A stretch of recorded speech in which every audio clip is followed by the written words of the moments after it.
Hello guys, আমি শিপ্রা। আমরা এখন মাছকে খেতে দিতে যাচ্ছি। দেখো আমাদের পুকুরে কত মাছ আছে। চলো। একটাও মাছ নেই।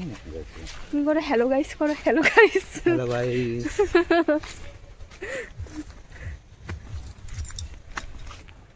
পুল পার হয়ে চলে এসেছি। পুল আবার? হ্যাঁ, ছোট্ট নদী পেরিয়ে চলে এসেছি। এবারে যাচ্ছি মাছকে খেতে দিতে। তোমরা দেখো। তোমরা দেখো গো আসিয়া কৌরা নৃত্য করে। দেখো আমার শ্বশুর মশাই গাছ লাগিয়েছে। হাম গাছ মারাই গেছে। এই যে এই লোকটা পা দিয়ে সব মেরেছে গাছগুলোকে।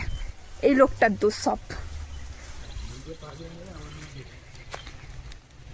আমি যাই এক ধাপ দিয়ে আস্তে আস্তে।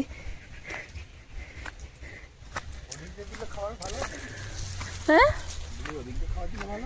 দাও না যেখান দিয়ে হোক দাও। তুই আসবে না এখন গাইস? মাছকে ডাকো। মাছকে আমি ডাকবোই না, তুমি গাইসকে দেখাচ্ছ মাছ। ওরা শিখে যাবে না।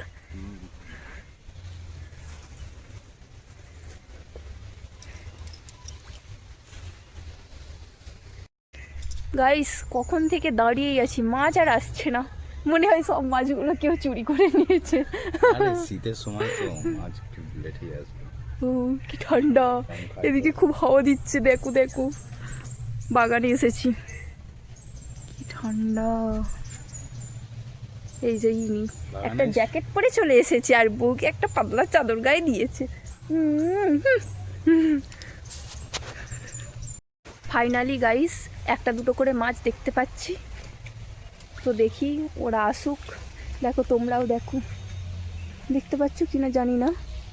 ওই যে খাচ্ছে, ওই যে দেখতে পাচ্ছ এইখানে। সব মাছগুলো আসুক তখন দেখাবো, ঠিক আছে?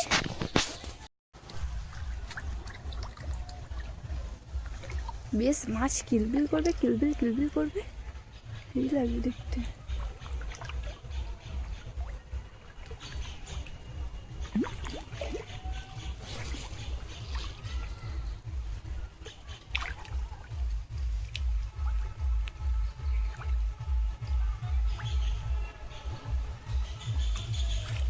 ফাইনালি গাইস কটা মাছের দেখা পেয়েছি।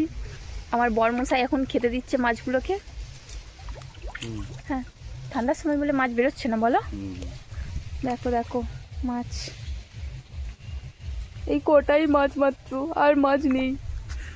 তোমরা যেন এই মাছগুলোকে দেখে আবার চুরি করে নিয়ে চলে যেও না।